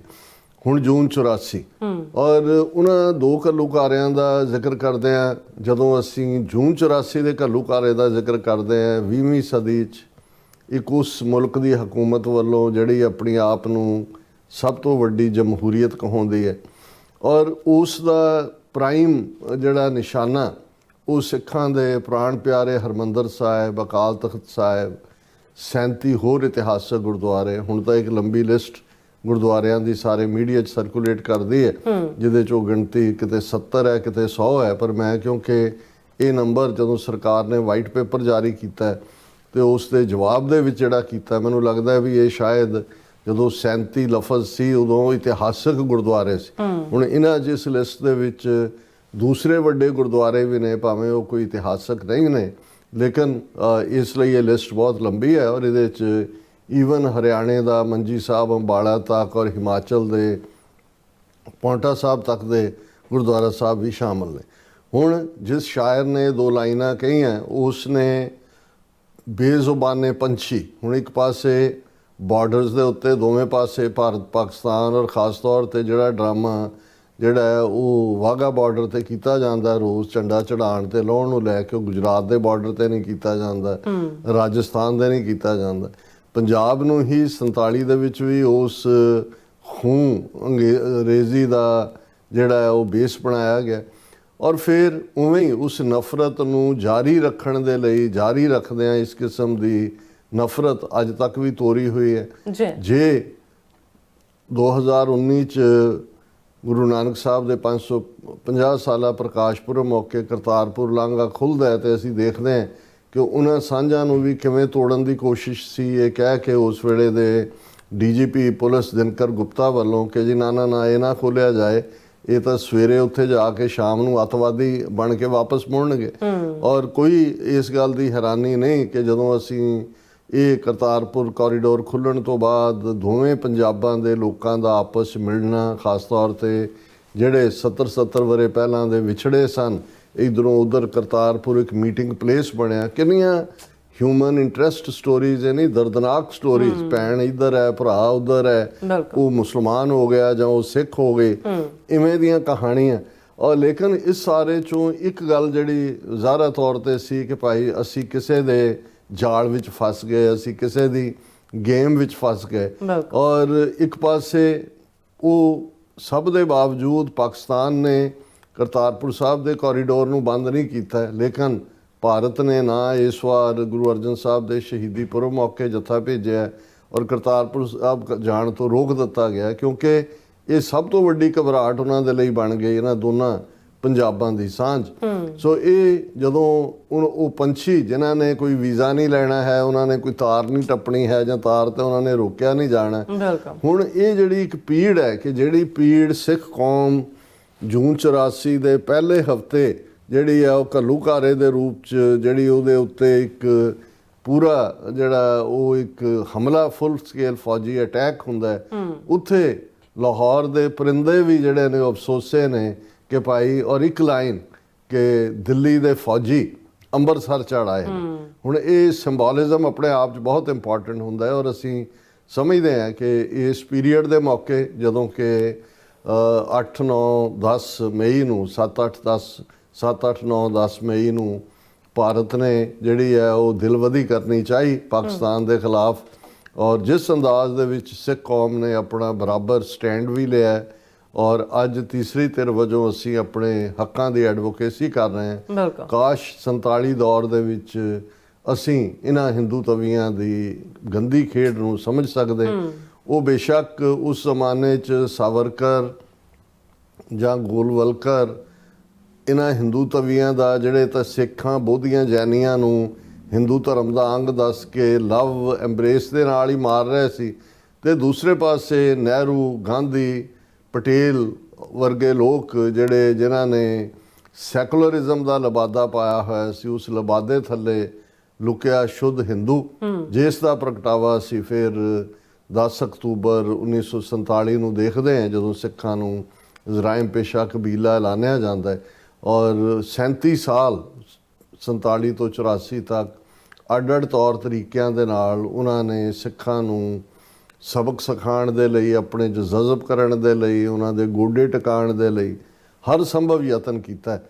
ਤੇ ਫਿਰ ਜਦੋਂ ਇਹ ਉਹਨਾਂ ਦਾ ਕਾਨੂੰਨੀ ਤੌਰ ਤੇ ਮਾਰਤਾ ਸੀ, ਆਰਟੀਕਲ 25(20) ਦੇ ਥੱਲੇ ਹੀ ਦੇਖਦੇ ਹਾਂ ਕਿ ਸਿੱਖਾਂ ਬਹੁਤੀਆਂ ਜੈਨੀਆਂ ਨੂੰ ਹਿੰਦੂ ਬਣਾਇਆ ਗਿਆ। ਪਰ ਫਾਈਨਲੀ ਜਿਵੇਂ ਹਿਟਲਰ ਨੇ ਵੀ ਇਹ ਸੋਚਿਆ ਸੀ ਕਿ ਵੀ ਕਿਵੇਂ ਉਹਨੇ ਆਪਣੇ ਮੁਲਕ ਦੇ ਵਿੱਚੋਂ ਉਹ ਯਹੂਦੀ ਹੋਣ, ਸਿਵਲ ਲਿਬਰਟੇਰੀਅਨ ਹੋਣ, ਕੈਥੋਲਿਕਸ ਹੋਣ, ਕਮਿਊਨਿਸਟ ਹੋਣ, ਉਹਨਾਂ ਦਾ ਸਫਾਇਆ ਕਰਨਾ ਹੈ। ਯਹੂਦੀ ਖਾਸ ਨਿਸ਼ਾਨੇ ਤੇ ਸਨ ਤੇ ਉਹਨੇ ਫਿਰ ਆਪਰੇਸ਼ਨ ਫਾਈਨਲ ਸੋਲਿਊਸ਼ਨ, ਜਿਹਦੇ ਥੱਲੇ ਫਿਰ ਉਹ ਕੰਸਨਟ੍ਰੇਸ਼ਨ ਕੈਂਪ ਔਰ ਗੈਸ ਚੈਂਬਰ ਔਰ ਫੁੱਲ ਸਕੇਲ ਔਨਸਲੌਟ। ਔਰ ਜੇ ਤੁਸੀਂ ਇਹ ਸਾਰਾ ਪੈਟਰਨ 47 ਤੋਂ 84 ਤੱਕ ਦੇਖੋਗੇ ਤਾਂ ਤੁਹਾਨੂੰ ਇਸ 'ਚੋਂ ਹਿਟਲਰ ਦੀਆਂ ਉਹਨਾਂ ਨੀਤੀਆਂ ਦੀ ਜਿਹੜੀ ਆ ਬਦਬੂ ਆਏਗੀ, ਕਿਉਂਕਿ ਉਹੀ ਪੈਟਰਨ ਔਰ ਪ੍ਰੋਪੇਗੈਂਡਾ, ਜਿਵੇਂ ਅਸੀਂ ਅਕਸਰ ਜਿਹੜਾ ਪ੍ਰੋਪੇਗੈਂਡਾ ਲਫ਼ਜ਼ ਜਰਮਨ ਜ਼ਬਾਨ ਦੇ ਔਰ ਜਿਸ ਦਾ ਮਿਨਿਸਟਰ ਪ੍ਰੋਪੇਗੈਂਡਾ ਮਿਸਟਰ ਗੋਇਬਲ ਸੀ, ਜਿਸ ਨੇ ਪੂਰੇ ਜ਼ੋਰ ਦੇ ਨਾਲ ਜਿਹੜਾ ਝੂਠ ਉਸ ਨੂੰ ਇੱਕ ਆਰਟ ਵਜੋਂ ਜਿਹੜਾ ਉਹ ਪੇਸ਼ ਕੀਤਾ, ਲੋਕਾਂ ਨੇ ਉਹਦਾ ਪ੍ਰਭਾਵ ਵੀ ਕਬੂਲਿਆ। ਸੋ ਇਵੇਂ ਹੀ ਅਸੀਂ ਦੇਖਦੇ ਹਾਂ ਵੀ ਇਹ ਜੂਨ 84 ਤੋਂ ਪਹਿਲਾਂ, ਠੀਕ ਜਿਵੇਂ ਕੱਲ੍ਹ ਦੇ ਪ੍ਰੋਗਰਾਮ 'ਚ ਵੀ ਅਸੀਂ ਜ਼ਿਕਰ ਕੀਤਾ ਸੀ ਕਿ 13 ਅਪ੍ਰੈਲ 1978 ਨੂੰ ਹੀ ਇਹ ਜਿਹੜਾ ਗੁਰੂ ਡੰਮ ਦੇ ਖਿਲਾਫ ਜਦੋਂ ਸ਼ਹੀਦ ਭਾਈ ਫੌਜਾ ਸਿੰਘ ਔਰ ਉਹਨਾਂ ਦੇ 12 ਸਾਥੀ ਸਿੰਘਾਂ ਨੇ ਖਾਲਸਾ ਸਾਜਨਾ ਦਿਵਸ ਦਾ ਮੌਕਾ, ਅੰਮ੍ਰਿਤਸਰ ਦਾ ਸ਼ਹਿਰ, ਬਾਦਲਾਂ ਦੀ ਹਕੂਮਤ ਔਰ ਕਿਵੇਂ 13 ਸਿੰਘ ਸ਼ਹੀਦ ਕੀਤੇ ਗੁਰੂ ਡੰਮ ਵਾਲਿਆਂ ਨੇ, ਔਰ ਸਾਰਾ ਭਾਰਤ, ਉਹਨਾਂ ਦਾ ਮੀਡੀਆ, ਲੋਕ ਉਹ ਨਰਕਤਾਰੀਆਂ ਦੇ ਪਿੱਛੇ ਖਲੋ ਗਏ। ਔਰ ਈਵਨ ਜਦੋਂ ਕਰਨਾਲ ਅਦਾਲਤ ਪੰਜਾਬ 'ਚੋਂ, ਅੰਮ੍ਰਿਤਸਰ 'ਚੋਂ ਕੇਸ ਟ੍ਰਾਂਸਫਰ ਕਰਕੇ ਹਰਿਆਣੇ ਲੈ ਗਏ, ਕਹਿੰਦੇ ਆ ਕਿ ਜੀ ਪੰਜਾਬ ਦੇ ਜੱਜ ਤਾਂ ਜਿਹੜੇ ਨੇ ਉਹ ਬਾਇਸ ਹੋਣਗੇ। ਔਰ ਉਹ ਜੱਜ ਨੇ ਜਿਹੜਾ ਜੋ ਫੈਸਲਾ ਲਿਖਿਆ ਉਸ ਦੇ ਵਿੱਚ ਉਹਨੇ ਸਿੱਖਾਂ ਨੂੰ ਦੋਸ਼ੀ ਦੱਸਿਆ ਵੀ ਉੱਥੇ ਲੈਣ ਕੀ ਗਏ ਸੀ ਇਹ। ਔਰ ਇਕੱਲਾ ਇਹੀ ਨਹੀਂ, ਉਸ ਵੇਲੇ ਪ੍ਰਾਈਮ ਮਿਨਿਸਟਰ ਮੁਰਾਰਜੀ ਦੇਸਾਈ ਸੀ, ਉਹਨੇ ਵੀ ਇਹੀ ਲਫ਼ਜ਼ ਕਹੇ। ਔਰ ਈਵਨ ਕਿਸ ਹੱਦ ਤੱਕ ਬਾਦਲ ਐਂਡ ਕੰਪਨੀ ਜਿਹੜੇ ਅੱਜ ਪੰਥ ਦੇ ਹਿਤੈਸ਼ੀ ਬਣਨ ਔਰ ਦੱਸਣ ਦੀ ਕੋਸ਼ਿਸ਼ ਕਰ ਰਹੇ ਨੇ, ਇਹਨਾਂ ਨੇ ਕਿਸ ਹੱਦ ਤੱਕ ਭਾਰਤੀ ਸਟੇਟ ਦੀਆਂ ਨੀਤੀਆਂ ਨੂੰ ਪਹਿਲੇ ਦਿਨ ਤੋਂ ਲਾਗੂ ਕੀਤਾ। ਈਵਨ ਉਸ ਜੱਜ ਦੇ ਫੈਸਲੇ ਦੀ ਅਪੀਲ ਵੀ ਜਿਹੜੀ ਹੈ ਉਹ ਹਾਈ ਕੋਰਟ ਦੇ ਵਿੱਚ ਨਹੀਂ ਕੀਤੀ ਗਈ। ਸੋ ਇਹ ਬਿਗਨਿੰਗ ਸੀ। ਸੰਤ ਜਰਨੈਲ ਸਿੰਘ ਖਾਲਸਾ ਪਿੰਡਾਂ ਵਾਲੇ ਜਿਹੜੇ ਸੀਨ ਤੇ ਉਭਰੇ, ਉਹਨਾਂ ਨੇ ਬੜੀ ਸਪਸ਼ਟਤਾ ਦੇ ਨਾਲ ਕਿਹਾ ਕਿ ਭਾਈ ਅਸੀਂ ਇੰਤਜ਼ਾਰ ਕੀਤਾ ਹੈ ਵੀ ਤੁਹਾਡਾ ਕਾਨੂੰਨ ਸਾਨੂੰ ਇਨਸਾਫ ਦੇਵੇਗਾ, ਪਰ ਹੁਣ ਕਿਉਂਕਿ ਤੁਹਾਡਾ ਕਾਨੂੰਨ ਫੇਲ ਹੋਇਆ, ਹੁਣ ਅਸੀਂ ਜਿਹੜਾ ਖਾਲਸਾ ਇਨਸਾਫ ਦੇਵੇਗਾ। ਔਰ ਇਸ ਦੇ ਨਾਲ ਸਜ਼ਾ ਯਾਫਤਾ ਕਰਨ ਦਾ ਸਿਲਸਿਲਾ ਸ਼ੁਰੂ ਹੋਇਆ। ਔਰ ਫਿਰ ਅਕਾਲੀਆਂ ਨੂੰ ਵੀ ਹੋਸ਼ ਆਈ ਜਦੋਂ ਤੱਕ ਉਹ ਆਊਟ ਆਫ ਪਾਵਰ ਹੋਏ, ਮੁਰਾਰਜੀ ਦੇਸਾਈ ਦੀ ਸਰਕਾਰ ਗਈ, ਇਹ ਵੀ ਗਏ। ਫਿਰ ਇਹਨਾਂ ਦੀ ਵੀ ਮਜਬੂਰੀ ਬਣਿਆ ਕਿਉਂਕਿ ਸੰਤ ਪਿੰਡਾਂ ਵਾਲਿਆਂ ਦਾ ਉਭਾਰ, ਸਿੱਖਾਂ ਦੇ ਵਿੱਚ ਗੁੱਸਾ ਦਿੱਲੀ ਦੀ ਹਕੂਮਤ ਦੇ ਖਿਲਾਫ। ਸੋ ਇਹਨਾਂ ਨੇ ਵੀ ਜਖੋਂ ਤੱਕੀ ਕਰਦਿਆਂ, ਜਦੋਂ ਪਹਿਲਾਂ ਤਾਂ ਭਾਈ ਅਮਰੀਕ ਸਿੰਘ, ਬਾਬਾ ਠਾਰਾ ਸਿੰਘ ਨੂੰ ਗ੍ਰਿਫਤਾਰ ਕੀਤਾ ਜਾਂਦਾ ਔਰ ਉਹਨਾਂ ਦੀ ਰਿਹਾਈ ਲਈ ਸੰਤ ਅਕਾਲ ਤਖਤ ਸਾਹਿਬ ਤੇ ਆ ਕੇ ਅਰਦਾਸ ਕਰਕੇ 51 ਸਿੰਘਾਂ ਦਾ ਜਥਾ ਭੇਜਦੇ ਨੇ। ਔਰ ਬਾਅਦ ਦੇ ਵਿੱਚ ਫਿਰ ਅਕਾਲੀ ਦਲ ਨੂੰ ਇਹ ਲੱਗਦਾ ਵੀ ਇਹ ਤਾਂ ਸਾਡੇ ਹੱਥੋਂ ਇਹ ਸਭ ਕੁਝ ਨਿਕਲੇਗਾ। ਉਹ ਵੀ ਉਹਨਾਂ ਦੀ ਵਰਕਿੰਗ ਕਮੇਟੀ ਮਤਾ ਪਾਸ ਕਰਕੇ ਜਿਹੜਾ ਆਪਣੇ ਮੋਰਚੇ ਨੂੰ ਸੰਤ ਪਿੰਡਾਂ ਵਾਲਿਆਂ ਦੇ ਮੋਰਚੇ 'ਚ ਜ਼ਮ ਕਰਨ ਦਾ ਫੈਸਲਾ ਕਰਦੇ ਨੇ। ਔਰ ਉਸ 'ਚੋਂ ਧਰਮ ਯੁੱਧ ਮੋਰਚਾ ਜਿਹੜਾ ਲਫ਼ਜ਼ ਆਇਆ, ਔਰ ਜ਼ਾਹਰ ਹੈ ਬੇਸ਼ੱਕ ਉਹਦੀਆਂ ਪਹਿਲਾਂ 45 ਮੰਗਾਂ ਸੀ, ਫਿਰ ਉਹ ਕੁਛ ਉਹਨਾਂ 'ਚੋਂ ਨਿਗੁਣੀਆਂ ਜਿਹੀਆਂ ਸੀ ਕਿ ਜੀ ਫਲਾਣੀ ਗੱਡੀ ਦਾ ਨਾਂ ਗੋਲਡਨ ਐਕਸਪ੍ਰੈਸ ਰੱਖ ਦਿਓ ਤੇ ਫਲਾਣਾ ਤੇ ਢਿਮਕਾ। ਲੇਕਿਨ ਮੁੜ ਕੇ ਜਦੋਂ ਉਸ ਨੂੰ ਕੰਸੋਲੀਡੇਟ ਕੀਤਾ ਗਿਆ ਡਿਮਾਂਡਸ ਨੂੰ, ਫਿਰ ਬੜੇ ਕੰਸੋਲੀਡੇਟਡ ਫਾਰਮ ਦੇ ਵਿੱਚ ਅਨੰਦਪੁਰ ਸਾਹਿਬ ਦਾ ਮਤਾ। ਔਰ ਇਹ ਜਦੋਂ ਤੁਸੀਂ ਸੰਤ ਪਿੰਡਾਂ ਵਾਲਿਆਂ ਦੀਆਂ ਪ੍ਰੈਜੈਂਟੇਸ਼ਨਸ ਦੇਖਦੇ ਹੋ, ਕਿਉਂਕਿ ਜਿਹੜੇ ਵੀ ਜਥੇ ਧਰਮਯੁੱਧ ਮੋਰਚੇ ਵੇਲੇ ਗ੍ਰਿਫਤਾਰੀ ਲਈ ਜਾਂਦੇ ਸਨ, ਉਹ ਜਿਹੜਾ ਸਭ ਤੋਂ ਪਹਿਲਾਂ ਜਥਾ ਆਂਦਾ ਮੰਜੀ ਸਾਹਿਬ ਦੀਵਾਨ ਹਾਲ ਦੇ ਵਿੱਚ ਹੀ ਉਹ ਬੈਠਦੇ ਸੀ ਆ ਕੇ ਜਥੇ ਦੇ ਸਿੰਘ ਜਿਨ੍ਹਾਂ ਨੇ ਗ੍ਰਿਫਤਾਰੀ ਲਈ ਜਾਣਾ। ਔਰ ਸੰਤ ਪਿੰਡਾਂ ਵਾਲੇ ਐਡਰੈਸ ਕਰਦੇ ਸੀ ਸਟੇਜ ਤੋਂ, ਲੌਂਗੋਵਾਲ ਕਰਦਾ ਸੀ, ਦੀਵਾਨ ਸਜਿਆ ਹੁੰਦਾ ਸੀ। ਫਿਰ ਉਹ ਜਥੇ ਦੀ ਫਾਰਮ 'ਚ ਅਕਾਲ ਤਖਤ ਸਾਹਿਬ ਤੇ ਆਉਂਦੇ ਸੀ, ਜਿੱਥੇ ਉਹਨਾਂ ਨੂੰ ਸਿਰੋਪਾਓ ਭੇਟ ਕੀਤਾ ਜਾਂਦਾ ਸੀ।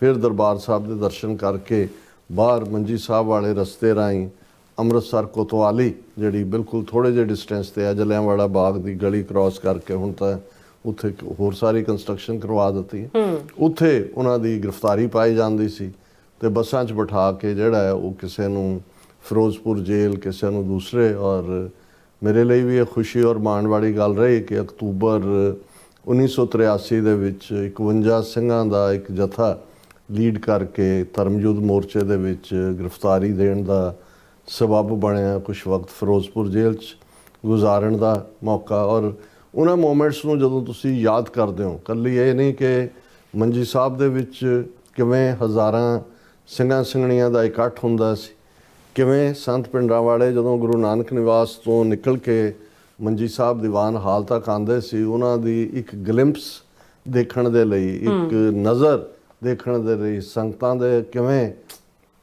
ਜਜ਼ਬਾਤੀ ਤੌਰ ਤੇ ਉਹ ਬੇਹਾਲ ਹੁੰਦੀਆਂ ਸੀ ਤੇ ਕਿਵੇਂ ਫਿਰ ਜੈਕਾਰੇ ਗੂੰਜਦੇ ਸੀ। ਤੇ ਜਦੋਂ ਸੰਤ ਮੰਜੀ ਸਾਹਿਬ ਦੀਵਾਨ ਹਾਲ ਤੋਂ ਐਡਰੈਸ ਕਰਦੇ ਸੀ ਤੇ ਉਹਨਾਂ ਦਾ ਇੱਕ ਇੱਕ ਲਫ਼ਜ਼ ਇਵੇਂ ਉਦੋਂ ਪਿਨ ਡ੍ਰੌਪ ਸਾਇਲੈਂਸ ਹੋ ਜਾਂਦੇ ਸੀ ਔਰ ਇੱਕ ਇੱਕ ਲਫ਼ਜ਼। ਔਰ ਇਹ ਸਿਲਸਿਲਾ ਲਗਭਗ ਉਹ ਸਾਰਾ ਸਮਾਂ ਹੀ ਜਾਰੀ ਰਿਹਾ ਜਦੋਂ ਧਰਮਯੁੱਧ ਮੋਰਚਾ ਬਰਾਬਰ ਚੱਲਦਾ ਰਿਹਾ। ਔਰ ਇਹ ਸਾਰਾ ਕਿਉਂਕਿ ਔਰ ਇਸ ਧਰਮਯੁੱਧ ਮੋਰਚੇ 'ਚ 2 ਲੱਖ ਦੇ ਕਰੀਬ ਗ੍ਰਿਫਤਾਰੀਆਂ ਹੋਈਆਂ। ਹਾਲਾਂਕਿ ਇੱਕ ਸਟੇਜ ਤੇ ਇੰਦਰਾ ਗਾਂਧੀ ਜਦੋਂ ਪੰਜਾਬ ਦੀਆਂ ਜੇਲ੍ਹਾਂ ਭਰ ਗਈਆਂ ਜਾਂ ਦੂਜੀਆਂ ਤੇ ਉਦੋਂ ਇੰਦਰਾ ਗਾਂਧੀ ਨੇ ਦਿੱਲੀ 'ਚ ਐਲਾਨ ਕੀਤਾ ਜੀ ਅਸੀਂ ਇਹ ਮੰਗ ਧਾਰਮਿਕ ਮੰਨ ਲੈਂਦੇ ਹਾਂ, ਅਸੀਂ ਇਹ ਮੰਨ ਲੈਂਦੇ। ਉਦੋਂ ਉਹਨਾਂ ਨੇ ਜੇਲ੍ਹਾਂ 'ਚੋਂ ਕੱਢ ਦਿੱਤੇ ਬਾਹਰ। ਬਾਅਦ 'ਚ ਫਿਰ ਇਹ ਵੀ ਰਿਹਾ ਕਿ ਵੀ ਉਹਨਾਂ ਨੇ ਜਿਨ੍ਹਾਂ ਨੂੰ ਕਰਨਾ ਗ੍ਰਿਫਤਾਰ ਕੁਛ ਦਿਨ ਰੱਖ ਕੇ ਜਿਹੜਾ ਉਹ ਛੱਡਣ ਦੀ ਲਾਈਨ। ਲੇਕਿਨ ਜੇ ਰਿਕਾਰਡ ਦੇ ਉੱਤੇ ਜਾ ਕੇ ਦੇਖੀਏ ਤੇ ਜਿਹੜਾ 2 ਲੱਖ ਤੋਂ ਜ਼ਿਆਦਾ ਸਿੰਘਾਂ ਸਿੰਘਣੀਆਂ ਨੇ। ਔਰ ਇਹ ਮੋਰਚਾ ਜਦੋਂ ਅਗਸਤ 82 ਦੇ ਵਿੱਚ ਸ਼ੁਰੂ ਹੁੰਦਾ ਹੈ, ਜੂਨ 84 ਦੇ ਪਹਿਲੇ ਹਫ਼ਤੇ ਵੀ ਉਸ ਦਿਨ ਗ੍ਰਿਫਤਾਰੀ ਸੀ। ਜਥੇਦਾਰ ਨਛੱਤਰ ਸਿੰਘ ਭਲਵਾਨ ਜਿਹਨਾਂ ਨੂੰ ਕਹਿੰਦੇ ਸੀ ਸੰਗਰੂਰ ਤੋਂ, ਉਹ ਇੱਕ ਵੱਡਾ ਜਥਾ ਲੈ ਕੇ ਆਏ ਹੋਏ ਸੀ। ਗੁਰੂ ਰਾਮਦਾਸ ਸਰਾਂ ਔਰ ਗੁਰੂ ਨਾਨਕ ਨਿਵਾਸ ਰੁਕੇ ਹੋਏ ਸੀ। ਔਰ ਉਸ ਦਿਨ ਹੀ ਇਹ ਵੀ ਐਲਾਨ ਕੀਤਾ ਜਾਣਾ ਸੀ ਜੂਨ ਦੇ ਇਹਨਾਂ ਦਿਨਾਂ ਦੇ ਵਿੱਚ ਕਿ ਹੁਣ ਅਸੀਂ ਪੰਜਾਬ ਤੋਂ, ਪੰਜਾਬ ਦਾ ਅੰਨ ਦਾਣਾ ਜਾਂ ਕਣਕ ਕੋਈ ਵੀ ਬਾਹਰ ਨਹੀਂ ਜਾਣ ਦਿਆਂਗੇ। ਔਰ ਜ਼ਾਹਰ ਹੈ ਵੀ ਇਧਰ ਦੁਸ਼ਮਣ ਬਾਤ ਕਰੇ ਅਨਹੋਣੀ, ਉਹਨਾਂ ਨੇ ਆਪਣਾ ਇਹ ਸਾਰੇ ਨੂੰ ਜਿਹੜਾ ਘੱਲੂਕਾਰਾ ਵਰਤਾਣਾ ਪਲਾਨ ਕੀਤਾ ਹੋਇਆ ਸੀ। ਔਰ ਉਹਨਾਂ ਨੇ ਚੁਣਿਆ ਵੀ 3 ਜੂਨ ਦਾ ਦਿਨ। ਔਰ ਅੱਜ ਜਦੋਂ ਅਸੀਂ ਇਹ ਗੱਲਬਾਤ ਕਰ ਰਹੇ ਹਾਂ ਇਹ 3 ਜੂਨ ਹੈ ਕਿਉਂਕਿ ਬਿਕਰਮੀ ਕੈਲੰਡਰ ਮੁਤਾਬਕ ਉਦੋਂ ਕੈਲਕੂਲੇਸ਼ਨ ਹੁੰਦੀ ਸੀ ਗੁਰਪੁਰਬਾਂ ਦੀ। ਔਰ 1984 ਦੇ ਵਿੱਚ ਗੁਰੂ ਅਰਜਨ ਪਾਤਸ਼ਾਹ ਦਾ ਸ਼ਹੀਦੀ ਪੁਰਬ 3 ਜੂਨ ਨੂੰ ਸੀ। ਬੇਸ਼ੱਕ ਫੌਜ 1 ਜੂਨ ਨੂੰ ਮਾਰਚ ਪੰਜਾਬ ਦੇ ਵਿੱਚ ਆ ਗਈ ਸੀ, ਪੰਜਾਬ ਦੇ ਪਿੰਡਾਂ ਨੂੰ ਦੂਜਿਆਂ ਨੂੰ ਉਹਨਾਂ ਨੇ ਘੇਰ ਲਿਆ ਸੀ। 2 ਜੂਨ ਨੂੰ ਇੰਦਰਾ ਗਾਂਧੀ ਨੇ ਲਗਭਗ 40 ਮਿੰਟ ਦਾ ਐਡਰੈਸ ਰੇਡੀਓ ਤੋਂ ਔਰ ਟੀਵੀ ਤੋਂ ਕਰਦਿਆਂ ਇਹ ਕਿਹਾ ਕਿ ਜੀ ਇਹ ਖੂਨ ਰੋਲਣ ਦੇ ਅਸੀਂ ਖਿਲਾਫ ਹਾਂ, ਅਸੀਂ ਸ਼ਾਂਤਮਈ ਚਾਹੁੰਦੇ ਹਾਂ, ਅਸੀਂ ਗੱਲਬਾਤ ਚਾਹੁੰਦੇ ਹਾਂ, ਅਸੀਂ ਦੂਜਾ। ਲੇਕਿਨ ਇਹ ਬਿਲਕੁਲ ਜਿਵੇਂ ਵਿਪਰ ਦੀ ਲਾਈਨ ਹੈ ਕਿ ਜੋ ਕੁਛ ਉਹ ਕਹਿ ਰਹੇ ਸੀ ਉਹਦੇ ਬਿਲਕੁਲ ਆਪੋਜ਼ਿਟ ਖੂਨ ਖਰਾਬਾ ਕਰਨ ਦਾ ਫੈਸਲਾ ਕੀਤਾ ਗਿਆ ਸੀ। ਪੰਜਾਬ ਨੂੰ ਫੌਜ ਦੇ ਹਵਾਲੇ ਕਰ ਦਿੱਤਾ ਗਿਆ ਸੀ। ਅੰਮ੍ਰਿਤਸਰ ਜ਼ਿਲ੍ਹੇ ਦੇ ਡਿਪਟੀ ਕਮਿਸ਼ਨਰ ਗੁਰਦੇਵ ਸਿੰਘ ਬਰਾੜ ਜਿਨ੍ਹਾਂ ਨੇ ਜਿਹੜਾ ਉਹ ਕਿਉਂਕਿ ਡੀਸੀ ਦੀ ਪਰਮਿਸ਼ਨ ਜ਼ਰੂਰੀ ਹੁੰਦੀ ਪਹਿਲਾਂ ਪੰਜਾਬ 'ਚ ਜੋ ਡਿਸਟਰਬਡ ਏਰੀਆ ਐਕਟ ਇਹ ਉਹ ਲਾਏ ਗਏ ਔਰ ਉਹਨਾਂ ਨੂੰ ਛੁੱਟੀ 'ਤੇ ਭੇਜ ਦਿੱਤਾ ਗਿਆ ਸੀ ਗੁਰਦੇਵ ਸਿੰਘ ਬਰਾੜ ਨੂੰ। ਰਮੇਸ਼ਿੰਦਰ ਸਿੰਘ ਜਿਹੜਾ ਉਹ ਲਿਆਂਦਾ ਗਿਆ ਸੀ ਉਹਨਾਂ ਦਾ ਟੁਚਾ ਜਿਹੜਾ ਬਾਅਦ 'ਚ ਰਿਟਾਇਰਮੈਂਟ ਤੋਂ ਬਾਅਦ ਜਿਹਨੇ ਬੀਜੇਪੀ ਜੁਆਇਨ ਕੀਤੀ, ਹੁਣੇ ਇੰਟਰਵਿਊ ਦਿੰਦੇ ਫਿਰਦੇ ਨੇ, ਇੱਧਰ ਉੱਧਰ ਜਸਟੀਫਾਈ ਕਰ ਰਹੇ ਨੇ। ਇਸੇ ਤਰ੍ਹਾਂ ਇੱਕ ਟੁਚਾ ਤਰਲੋਚਨ ਸਿੰਘ ਜਿਹੜਾ ਗਿਆਨੀ ਜ਼ੈਲ ਸਿੰਘ ਦਾ ਪੀਏ ਜਦੋਂ ਚੀਫ ਮਿਨਿਸਟਰ ਸੀ ਪੰਜਾਬ 'ਚ ਉਦੋਂ ਵੀ ਸੀ, ਜਦੋਂ ਉਹ ਰਾਸ਼ਟਰਪਤੀ ਸੀ ਦਿੱਲੀ 'ਚ ਉਦੋਂ ਵੀ ਸੀ। ਬੜਾ ਬਦ ਇਖਲਾਕ ਆਦਮੀ ਤੇ ਉਸੇ ਹੀ ਬਦ ਇਖਲਾਕ ਜ਼ੈਲ ਸਿੰਘ ਦੀਆਂ ਬਦ ਇਖਲਾਕੀ ਦੀਆਂ ਲੋੜਾਂ ਪੂਰੀਆਂ ਕਰਨ ਵਾਲਾ ਦਲਾਲ ਵੀ। ਸੋ ਅੱਜ ਵੀ ਉਹ ਕਿਸੇ 'ਚ ਬੈਠ ਕੇ ਜੀ ਸਿੱਖਾਂ ਨੇ ਰਿਕਾਰਡ ਨਹੀਂ ਕੀਤਾ, PC ਅਲੈਗਜ਼ੈਂਡਰ ਨੇ ਕੀ ਕਿਹਾ, ਪ੍ਰਣਾਬ ਮੁਖਰਜੀ ਨੇ ਕੀ ਕਿਹਾ, ਫਲਾਣੇ ਨੇ। ਸੋ ਇਹ ਸਾਰੇ ਜਿਹੜੇ ਜਦੋਂ ਤੁਸੀਂ ਇਹਨਾਂ ਸਾਰਿਆਂ ਦੀਆਂ ਪਰਤਾਂ ਫੋਲੋਗੇ ਤਾਂ ਤੁਹਾਨੂੰ ਨਜ਼ਰ ਆਏਗਾ ਵੀ ਕਿਵੇਂ ਹਕੂਮਤੀ ਪੈਟਰਨ ਔਰ ਏਜੰਸੀਆਂ ਦੇ ਸਾਰੇ ਦਲਾਲ ਜਿਹੜੇ ਅੱਜ ਅੱਡ ਥਾਵਾਂ ਤੋਂ ਫਿਰ ਦੁਬਾਰਾ ਜਿਹੜਾ ਉਹ ਉਹਨਾਂ ਨੂੰ ਖੜਾ ਕੀਤਾ ਜਾ ਰਿਹਾ। ਕੋਈ ਕਿਸਾਨ ਮੋਰਚੇ ਦੇ ਵੇਲੇ ਜਿਹੜੇ ਲੋਕ ਅੱਗੇ ਆਏ, ਇੱਦਾਂ ਦਾ ਇੱਕ ਉਹ ਡਾਕਟਰ ਸਵੈਮਾਨ ਸਿੰਘ ਨਾਂ ਦਾ ਜਿਹੜਾ ਇੱਥੋਂ ਗਿਆ ਨਿਊ ਜਰਸੀ ਤੋਂ, ਉਹ ਅੱਜ ਕੱਲ੍ਹ ਭਾਰਤੀ ਏਜੰਡੇ ਨੂੰ ਲਾਗੂ ਕਰਾਉਣ ਦੇ ਲਈ ਜਿਹੜਾ ਇੱਕ ਡਿਫਰੈਂਟ ਫਾਰਮ ਦੇ ਵਿੱਚ ਗੁਰਦੁਆਰਿਆਂ ਦੇ ਵਿੱਚ ਉਹਨੂੰ ਭੇਜਿਆ ਜਾ ਰਿਹਾ। ਔਰ ਇਹ ਸਾਰਾ ਪੈਟਰਨ ਇਸ ਲਈ ਹੈ ਕਿਉਂਕਿ 41 ਵਰ੍ਹੇ ਬਾਅਦ ਵੀ ਅਸੀਂ ਦੇਖ ਰਹੇ ਹਾਂ ਕਿ ਅਜੇ ਵੀ ਸਾਡੀ ਕੌਮ ਦਾ ਇੱਕ ਵੱਡਾ ਹਿੱਸਾ ਇਸ ਕਿਸਮ ਦੇ ਫਰਾਡੀਆਂ ਪਖੰਡੀਆਂ ਦੇ ਜਿਹੜਾ ਉਹ ਪਖੰਡ ਦਾ ਸ਼ਿਕਾਰ ਹੁੰਦਾ। ਸੋ ਜੂਨ ਦਾ ਪਹਿਲਾ ਹਫ਼ਤਾ 3 ਜੂਨ ਨੂੰ ਫੁੱਲ ਸਕੇਲ ਔਰ ਇੱਕ ਚਲਾਕੀ ਉਹਨਾਂ ਦੀ ਹੋਰ, ਕਿਉਂਕਿ ਜੇ 1 ਜੂਨ ਨੂੰ ਫੌਜ ਆ ਗਈ ਸੀ, 2 ਜੂਨ ਤੋਂ ਕਰਫਿਊ ਲਾਉਣ ਦੀ ਲਾਈਨ ਔਰ ਗੱਡੀਆਂ ਬੱਸਾਂ ਸਾਰੀਆਂ, ਲੇਕਿਨ 3 ਜੂਨ ਨੂੰ ਜਿਹੜਾ ਉਹ ਥੋੜੀ ਦੇਰ ਲਈ ਕਰਫਿਊ ਦੇ ਵਿੱਚ ਢਿੱਲ ਦਿੱਤੀ ਗਈ ਵੀ ਅੰਦਰ ਤੁਸੀਂ ਆ ਜਾ ਸਕਦੇ ਹੋ। ਹੁਣ ਇਹ ਵੀ ਇੱਕ ਉਸ ਨੀਤੀ ਦਾ ਹਿੱਸਾ ਸੀ ਜਿਹਦੇ ਥੱਲੇ ਉਹਨਾਂ ਨੂੰ ਸੀ ਕਿ ਹੁਣ ਸੰਗਤ ਸ਼ਹੀਦੀ ਪੁਰਬ ਹੁੰਦਾ ਹੈ, ਵੈਸੇ ਹੀ ਆਮ ਦਿਨਾਂ ਦੇ ਵਿੱਚ ਤਾਂ ਵੀ ਸਿੱਖ ਸੰਗਤ ਹੁੰਦੀ ਹੈ। ਸੋ ਬਹੁਤ ਸਾਰੀ ਸਿੱਖ ਸੰਗਤ ਖਾਸ ਤੌਰ ਤੇ ਜਿਹੜੀ ਨੇੜੇ ਤੇੜੇ ਦੇ ਪਿੰਡਾਂ ਵਾਲੇ ਜਿਨ੍ਹਾਂ ਨੇ ਕੁਝ ਆਪਣਾ ਰੱਖਿਆ ਵੀ ਹੁੰਦਾ ਹੈ, ਕੁਝ ਸੁਖਣਾ ਵਾਲੇ ਵੀ ਹੁੰਦੇ ਨੇ ਸ਼ਹੀਦੀ ਪੁਰਬ, ਔਰ ਕਿਉਂਕਿ ਗੁਰੂ ਅਰਜਨ ਸਾਹਿਬ ਦਾ ਵਸਾਇਆ ਸ਼ਹਿਰ ਹਰਮੰਦਰ ਇਸ ਮੌਕੇ ਤੇ ਉਹ ਅੰਦਰ ਗਏ ਔਰ ਉਹਨਾਂ ਨੂੰ ਮੁੜ ਕੇ ਉਹਨਾਂ ਨੇ ਜਦੋਂ ਐਨ ਸਡਨਲੀ ਕਲੈਂਪ ਡਾਊਨ ਕੀਤਾ, ਉਹਨਾਂ ਨੂੰ ਨਾ ਬਾਹਰ ਨਿਕਲਣ ਦਾ ਮੌਕਾ ਦਿੱਤਾ ਗਿਆ ਔਰ ਨਾ ਹੀ ਕਦੀ ਇਹ ਕਾਊਂਟਿੰਗ ਹੋਈ ਕਿ ਵੀ ਅੰਦਰ ਕਿੰਨੇ ਲੋਕ ਮਾਰੇ ਗਏ। ਔਰ ਇੱਕ ਅੰਦਾਜ਼ੇ ਮੁਤਾਬਕ ਈਵਨ ਲੌਂਗੋਵਾਲ ਜਦੋਂ ਜੇਲ੍ਹ ਚੋਂ ਛੁੱਟ ਕੇ ਆਇਆ ਸੀ, ਉਹਨੇ ਕਿਸੇ ਆਪਣੀ ਤਕਰੀਰ 'ਚ ਕਿਹਾ ਸੀ ਕਿ ਇੱਕ ਅੰਦਾਜ਼ੇ ਮੁਤਾਬਕ 8 ਤੋਂ 10 ਹਜ਼ਾਰ ਸਿੰਘ ਸਿੰਘਣੀਆਂ, ਛੋਟੇ ਛੋਟੇ ਬੱਚੇ, ਔਰ ਕਿਸ ਲੈਵਲ ਦੇ ਉੱਤੇ ਉਹ ਕਿਲਿੰਗਸ ਹੋਈਆਂ, ਕਿਵੇਂ ਅੰਮ੍ਰਿਤਸਰ ਮਿਊਨਿਸਪਲ ਕਮੇਟੀ ਦੇ ਉਹ ਸਾਰੇ ਜਿਹੜੇ ਸਫਾਈ ਕਰਮਚਾਰੀ ਨੇ ਉਹਨਾਂ ਨੂੰ ਸ਼ਰਾਬਾਂ ਪਿਆ ਕੇ ਉਹਨਾਂ ਨੂੰ ਕਿਹਾ ਗਿਆ ਕਿ ਵੀ ਜਿਹੜੇ ਮਾਰੇ ਗਏ ਨੇ ਉਹਨਾਂ ਦੀਆਂ ਘੜੀਆਂ ਬਟੂਏ ਜੋ ਮਰਜ਼ੀ ਲੈ ਲਓ, ਉਹਨਾਂ ਨੂੰ ਡੰਪ ਟਰੱਕਾਂ ਦੇ ਵਿੱਚ ਸੁੱਟ ਕੇ ਕੋਈ ਸਿਸਕਦੇ, ਕੋਈ ਅੱਧ ਮੋਏ, ਕੋਈ ਦੂਜੇ, ਉਹਨਾਂ ਨੂੰ ਬਾਬਾ ਦੀਪ ਸਿੰਘ ਸ਼ਹੀਦ ਗੁਰਦੁਆਰਾ ਸਾਹਿਬ ਦੇ ਬਿਹਾਈਂਡ ਜਿਹੜਾ ਸ਼ਮਸ਼ਾਨ ਘਾਟ ਹੈ ਉਹਦੇ 'ਚ ਮਿੱਟੀ ਦਾ ਤੇਲ ਪਾ ਕੇ ਸਾੜਿਆ ਗਿਆ।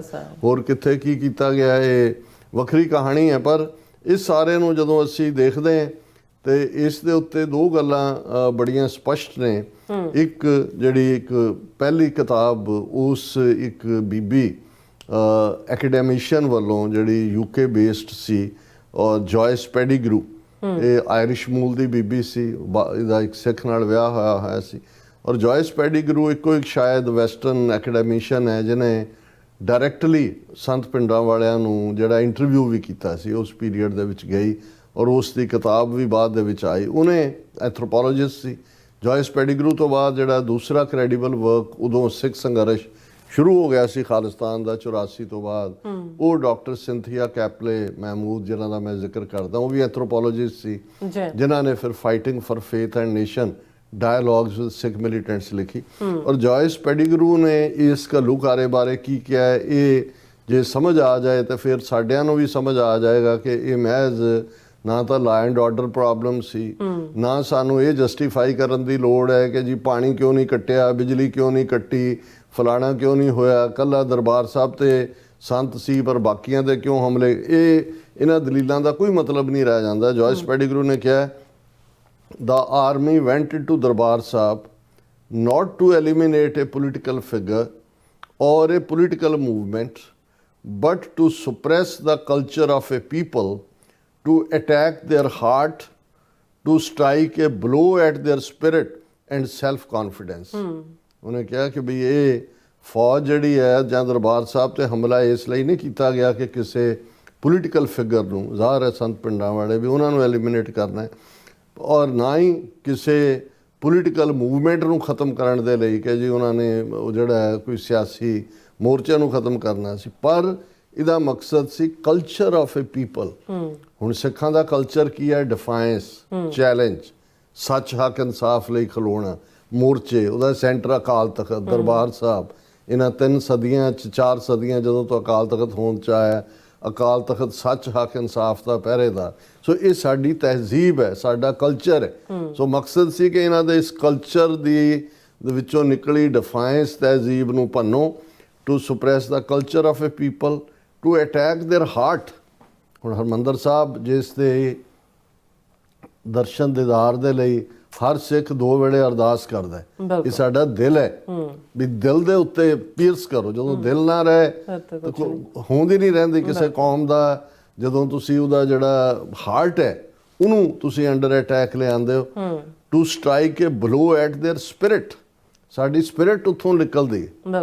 ਜਦੋਂ ਪ੍ਰੋਫੈਸਰ ਪੂਰਨ ਸਿੰਘ ਇਹ ਕਹਿੰਦੇ ਨੇ ਕਿ ਵੀ ਹਰਿਮੰਦਰ ਸਾਹਿਬ ਦੇ ਪਰਿਕਰਮਾ ਕਰਦੇ ਆ, ਬੜਾ ਬੋਚ ਕੇ ਪੈਰ ਰੱਖੋ, ਜਿੱਥੇ ਤੁਹਾਡਾ ਪੈਰ ਟਿਕਦਾ ਹੈ ਪਤਾ ਨਹੀਂ ਉਹਦੇ ਥੱਲੇ ਕਿੰਨੇ ਸ਼ਹੀਦ ਸਿੰਘਾਂ ਦੇ ਸੀਸ ਲੱਗੇ ਹੋਏ ਨੇ। ਹੁਣ ਇਹ ਹੈ, ਤੇ ਜਦੋਂ ਤੁਸੀਂ ਹਰਿਮੰਦਰ ਦੇ ਉੱਤੇ ਹਮਲਾਵਰ ਹੁੰਦੇ ਹੋ, ਤੁਸੀਂ ਹਾਰਟ ਨੂੰ ਪੀਰਸ ਕਰਦੇ ਹੋ, ਤੁਸੀਂ ਸਪਿਰਿਟ ਨੂੰ ਕਰਦੇ ਹੋ, ਐਂਡ ਸੈਲਫ ਕੌਨਫੀਡੈਂਸ।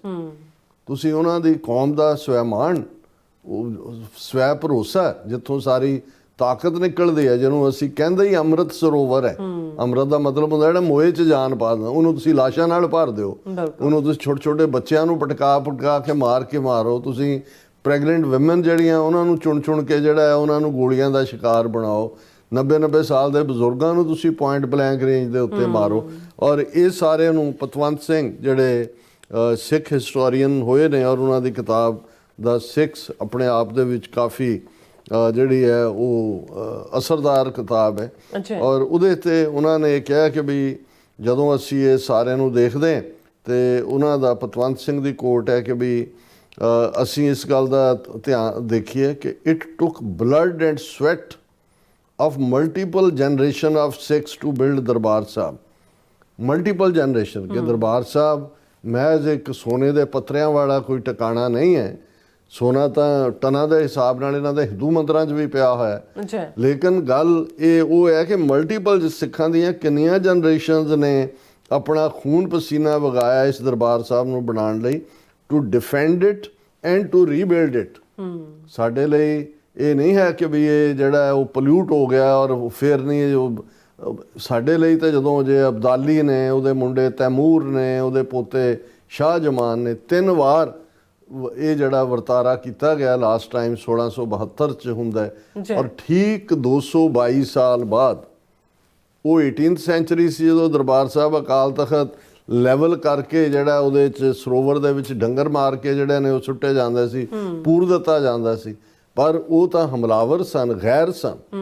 ਇਹ ਆਪਣੀ ਹਕੂਮਤ ਨੇ 222 ਸਾਲ ਬਾਅਦ ਅਸੀਂ ਦੇਖਦੇ ਹਾਂ ਕਿ ਦਰਬਾਰ ਸਾਹਿਬ ਅਕਾਲ ਤਖਤ ਔਰ ਉਸ ਦੇ ਉੱਤੇ ਜੋ ਜ਼ੁਲਮ ਕੀਤੇ ਗਏ ਟੈਂਕਾਂ ਤੋਪਾਂ ਦੇ ਨਾਲ, ਲੇਟੈਸਟ ਵਾਰਫੇਅਰ, ਇਹ ਸਾਰੀ ਕੀਤੀ ਗਈ। ਔਰ ਇਹ ਸਾਰੇ ਦੇ ਚੱਲਦਿਆਂ ਅਸੀਂ ਇਸ ਵਿਚਾਰ ਨੂੰ ਜਾਰੀ ਵੀ ਰੱਖਾਂਗੇ ਆਉਣ ਵਾਲੇ ਦਿਨਾਂ ਦੇ ਵਿੱਚ ਵੀ।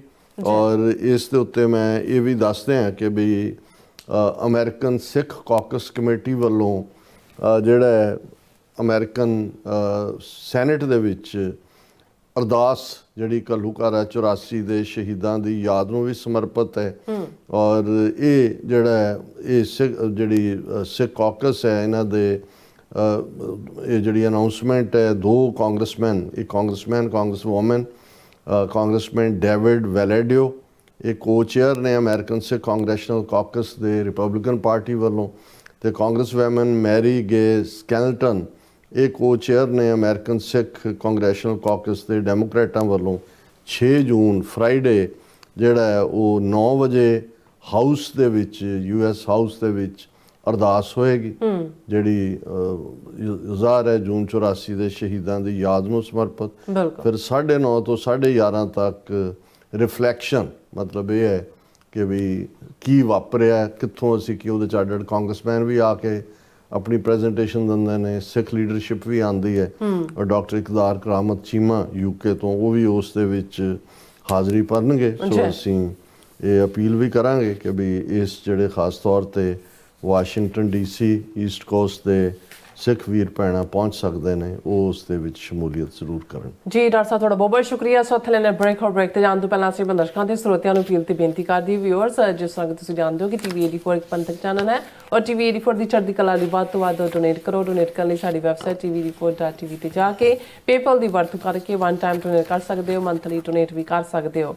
ਤੁਸੀਂ TV 84 ਦੇ ਨਾਮ ਤੇ ਚੈੱਕ ਬਣਾ ਕੇ ਸਾਨੂੰ ਮੇਲ ਵੀ ਕਰ ਸਕਦੇ ਹੋ ਸਾਡੇ ਇਸ ਪਤੇ ਤੇ 36-01 37th Avenue, Long Island city, New York 11101 USA, ਜਾਂ ਫਿਰ ਤੁਸੀਂ ਸਾਨੂੰ ਫੋਨ ਰਾਹੀਂ ਵੀ ਸੰਪਰਕ ਕਰ ਸਕਦੇ ਹੋ 5166619484। ਤੁਸੀਂ ਸਾਨੂੰ ਈਮੇਲ ਵੀ ਕਰ ਸਕਦੇ ਹੋ info@tv84.tv ਤੇ। ਅਸੀਂ ਤੁਹਾਡੇ ਤਹਿ ਦਿਲ ਤੋਂ ਸ਼ੁਕਰਗੁਜ਼ਾਰ ਹੋਵਾਂਗੇ। ਸੋ ਇੱਥੇ ਲੈਣੇ ਬ੍ਰੇਕ, ਵਿਊਅਰਸ, ਤੁਸੀਂ ਸਾਨੂੰ ਇਸੇ ਤਰ੍ਹਾਂ ਬਣੇ ਰਹਿਣਾ। ਮਿਲਦੇ ਹਾਂ ਆਫਟਰ ਦਿਸ ਸ਼ਾਰਟ ਬ੍ਰੇਕ।